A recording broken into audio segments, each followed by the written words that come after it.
తెలిసి మన దేశంలో జరిగే అనర్థాలు మీరిప్పుడు చూడబోతున్నారు. అది కూడా మనం తినే తిండి గురించి. ఏమాత్రం ఆలస్యం చేయకుండా అవేంటో తెలుసుకుందాం. నెస్లే కంపెనీ తనే స్వయంగా ఒప్పుకుంది వాళ్ల చాక్లెట్ కిట్ క్యాట్ లో దూడ మాంసం యొక్క రసం కలుపుతామని. మద్రాస్ హైకోర్టులో ఫెయిర్ అండ్ లవ్లీ కంపెనీ మీద కేసు వేసినప్పుడు ఆ క్రీమ్ లో పంది గ్రీస్ అంటే పంది నుండి వచ్చిన తైలాన్ని కలుపుతామని స్వయంగా ఒప్పుకుంది. మనం జలుబు వస్తే వాడే విక్స్ పేరున ఉన్న మందులను యూరప్ లోని అనేక దేశాలలో బ్యాన్ చేశారు. అక్కడ దీనిని విషంగా ప్రకటించారు. కానీ మన భారతదేశంలో రోజంతా టీవీలో దీని ప్రకటన వస్తుంది. లైఫ్ బాయ్ అనేది బాత్ సోప్ కాదు, టాయిలెట్ సోప్ కాదు. ఇది జంతువులకు స్నానం చేయించే కార్బోలిక్ సోప్. యూరప్ లో లైఫ్ బాయ్ తో కుక్కలు స్నానం చేస్తాయి. కానీ భారతదేశంలో 10 కోట్ల జనాభా దీనితో రుద్ది స్నానం చేస్తారు. కోక్, పెప్సీ నిజంగా టాయిలెట్ క్లీనర్స్ అని ఎప్పుడో నిరూపితమైంది. ఇందులో 21 రకాల వేరువేరు విష పదార్థాలున్నాయి. ఇంకో విశేషం ఏమిటంటే మన శాసనసభ క్యాంటీన్లో కోక్, పెప్సీ అమ్మకాలను బ్యాన్ చేశారు. కానీ దేశం నలుమూలలా దీన్ని అమ్ముతున్నారు.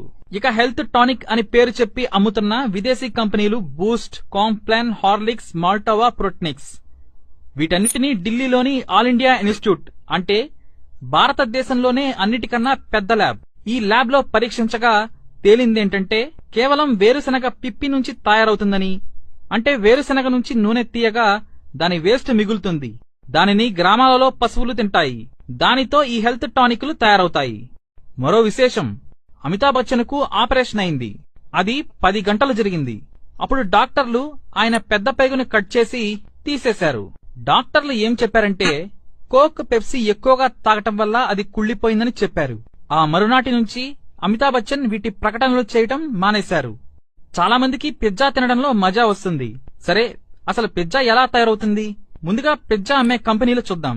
Pizza Hut, Domino's, KFC, McDonald's, Pizza Corner, Papa John's Pizza, California Pizza Kitchen. ఈ కంపెనీలన్నీ అమెరికావి. మీరు కావాలంటే ఒకసారి చెక్ చేయండి. ఇక పిజ్జాలో టేస్ట్ కోసం E631 ఫ్లేవర్ ఎన్హాన్సర్ దీన్ని కలుపుతారు. అది పంది మాంసం నుంచి తయారవుతుంది. మీరు ఒకసారి గూగుల్లో చూడండి, మీకే తెలుస్తుంది. ఇక మనం తినే పదార్థాలు, తాగే పదార్థాలపైన, ఆ ప్యాకెట్లపైన ఈ కోడ్స్ ఉంటే వాటిలో ఈ పదార్థాలు కలుస్తాయి.